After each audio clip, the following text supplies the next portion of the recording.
नमस्कार मंडळी, मी आहे अपर्णा आणि आज मी तुम्हाला दाखवणार आहे पलावा सिटीमधला एक भन्नाट क्लब हाऊस टूर.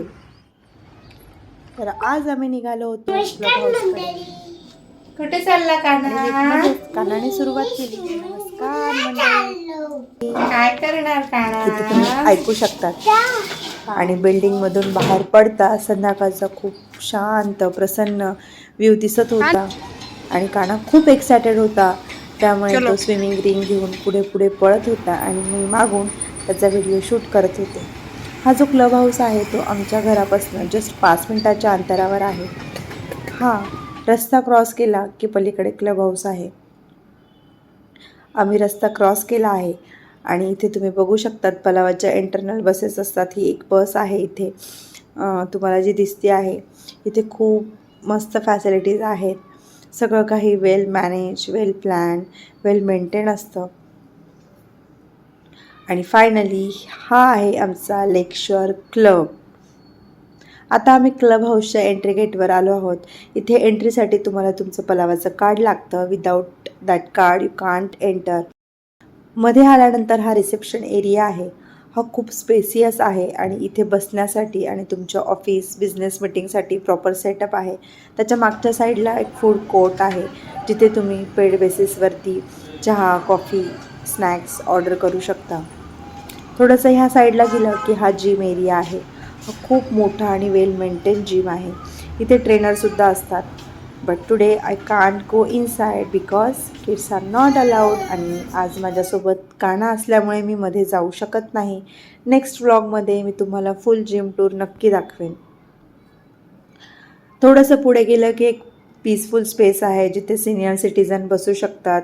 खूप सारे लोक बसून इथे बुक्स वाचतात. पलीकडे छोटी मिनी लायब्ररी आहे. त्याचबरोबर तुम्ही ऑफिसचं काम लॅपटॉपवरच इथे सहज करू शकता. आणि इकडे आहे इनडोअर गेम्स. इथे आल्यावर कानाला एकदा तरी इथे मध्ये जायचंच असतं. इथे कॅरम, टेबल टेनिस असे खूप सारे गेम्स आहेत. आणि गेम खेळण्यासाठी तुम्हाला आधी पलावाच्या ॲपवरनं स्लॉट बुक करावा लागतो. कानाला कॅरम खूप आवडतो म्हणून सगळ्यात आधी तो कॅरमकडेच गेला. पण आज आम्ही कॅरम नाही खेळणार आहे. आम्ही कॅरमचं स्लॉट बुक नाही केलेलं आहे. आम्ही स्विमिंगचं स्लॉट बुक केलेलं आहे कारण आज आहे आमचं स्विमिंगचं टार्गेट किंवा स्विमिंग एन्जॉय करायचं आहे. ऑलरेडी दीदी तिच्या फ्रेंडसोबत पुढे स्विमिंगसाठी गेलेली आहे. त्यामुळे काना देखील स्विमिंगच्याच एरियाकडे फर्स्ट सुटलेला आहे. आणि हा आहे स्विमिंग पूलचा area. This area is really beautiful. आणि कानाला स्विमिंग प्रचंड आवडतं. फायनली कानाने स्विमिंग कॅप घातली होती आणि दीदी बाहेर आली पाण्यात कानाला घेण्यासाठी आणि काना पाण्यामध्ये गेला. फायनली एन्जॉय करायला सुरुवात झाली. कानाला बिलकुल पाण्याची भीती वाटत नाही. तो पाण्यामध्ये खूप कम्फर्टेबल असतो कारण आम्ही तो 4-5 मंथचा असल्यापासूनच त्याला स्विमिंग पूलमध्ये आणलं होतं. त्यामुळे त्याची पाण्याची भीती काय असते हे त्याला माहीतच नाही आहे. हा मोठा पूल आहे. जनरली इकडे किड्स अलाउड नाही आहे. पण कोणी जर तुमच्यासोबत असेल तर तुम्ही येऊ शकता. त्यात त्याला पाण्याची भीती वाटत नाही. त्यामुळे तो बिनधास इथे जातो. दीदी आणि तिची फ्रेंड मस्तपैकी कानाला खेळवत होते. कधी मध्येच त्याला एकटं सोडत होते. तरी देखील तो मस्तपैकी एन्जॉय करत होता. पाण्यातनं बाहेर यायचं पठ्ठ्याचं नावच नव्हतं. पण कसं तरी करत त्याला पाण्यातनं बाहेर काढलं.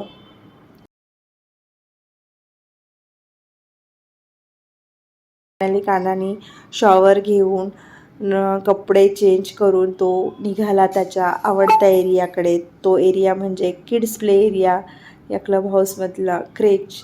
इथे मुलांसाठी खूप टॉईज आणि ॲक्टिव्हिटी स्पेस आहे. इथे किड्स खूप मस्तपैकी खेळतात.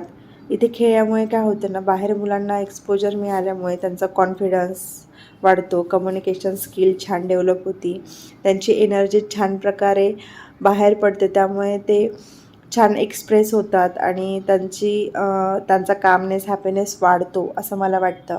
आणि कान्हा इथे आल्यावर तो खूप खुश असतो. आलं की पहिल्यांदा स्लाईड खेळतो. आजही त्याने तेच केलं. नंतर त्याला एक स्टॅकिंग रिंगचा टॉय दिसला. मला म्हटला मम्मा मला ते हवं. मग त्याने ते देखील खेळलं. एक मुलगा येऊन त्याच्याशी थोडासा एक लूक देऊन गेला. कानाने पण त्याच्याकडे बघितलं. मग नंतर पुन्हा काना इथे सेंटरच्या एरियात आला. त्याने जंप केल्या, मस्तपैकी उड्या मारल्या.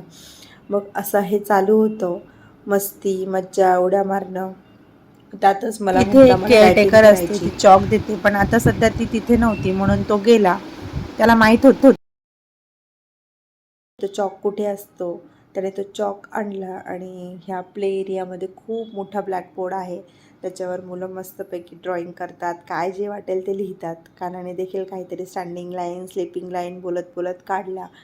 मध्येच एक मुलगा आला, त्याला ती सीसॉ टाईप जी कुशन होती ती खेळायची होती. कानाला देखील तेच हवं होतं. काना त्याला मागत होता, तो काही देत नव्हता. मग तो पुन्हा जाऊन रायटिंग करत होता, पुन्हा जाऊन त्याला बोलत होता. मग मी त्याला म्हटलं, तुझं नाव त्याला सांग, त्याचं नाव तू विचार. म्हणजे काय, मुलांना एकमेकांसोबत कसं बोलायचं हे कळतं, त्यांचा सेल्फ कॉन्फिडन्स वाढतो आणि सगळ्यांमध्ये इझिली मिक्सअप होतात. मग शेवटी फायनली त्या मुलाने त्याला ते टॉय खेळण्यासाठी दिलं. कानाने मस्त एन्जॉय केलं आणि असं खूप साऱ्या टॉईज खूप सारी मस्ती करून झाल्यानंतर कानाला म्हटलं, आता बेटा आपण जाऊया, आता हे क्रेच बंद होणार आहे, बंद होण्याची वेळ झाली होती. मग आम्ही घराकडे बाहेर निघालो. पडताना कानाचं एक ठरलेलं रिच्युअल असतं. इथे क्लब हाऊसच्या एंट्रन्सला माझा आणि स्वराचा एक फोटो लावलेला आहे. तुम्ही बघू शकतात, हा आमच्या दोघींचा एक सुंदरसा फोटो. हा फोटो बघितला की फिलिंग येते kind of celebrity, just kidding. पण हा फोटो बघितल्यावरच कान्हा आणि मी पण इथनं बाहेर पडते. मग कान्हा इथे थोड्या वेळ खेळतो फोटोंसोबत आणि मगच आम्ही इथनं बाहेर पडतो. तर मंडळी, हा होता आमच्या पलावा सिटीमधील क्लब हाऊसचा छोटासा tour. I hope you enjoy this video. Video कसा वाटला नक्की कमेंटमध्ये सांगा. And don't forget to like, share and subscribe. See you in the next vlog. Bye bye.